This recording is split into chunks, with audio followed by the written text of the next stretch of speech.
હાય, આઈ એમ doctor કૃપા શાહ. આજે આપણે સમજીશું ફર્ટિલિટી પ્રિઝર્વેશન એટલે શું. ફર્ટિલિટી પ્રિઝર્વેશન એટલે અત્યારે આ સ્ટેજમાં પ્રેઝન્ટ ટાઈમમાં તમે તમારા એગ્સ કે સ્પર્મને ફ્રીઝ કરાવો છો અને જેને તમે ફ્યુચરમાં વાપરો છો એને ફર્ટિલિટી પ્રિઝર્વેશન કહેવાય.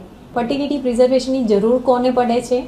તો એવી સ્ત્રીઓ કે જે કેરિયર ઓરિએન્ટેડ છે, અત્યારે હાયર સ્ટડી કરી રહી છે, એ લોકો એમના એગ્સ અત્યારે ફ્રીઝ કરાવી દે અને જ્યારે ફ્યુચરમાં એ મેરેજ કરે, લેટર એજમાં જ્યારે પ્રેગ્નન્સી પ્લાન કરે ત્યારે જો એમના ઓવરીમાં એગ્સની સંખ્યા ઓછી હોય તો જે ફ્રોઝન કરાવેલા એગ્સ છે એમાંથી જ ગર્ભ બનાવીને એ પ્રેગ્નન્સી લાવી શકે છે.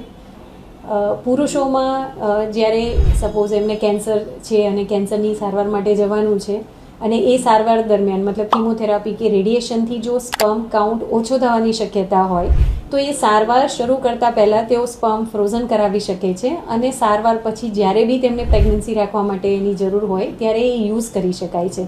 એટલે ફર્ટિલિટી પ્રિઝર્વેશન એ તમારા માટે એક એફડી જેવું છે જેને ભવિષ્યમાં જ્યારે બી જરૂર પડશે ત્યારે તમે એને યુઝ કરી શકશો. Thank you.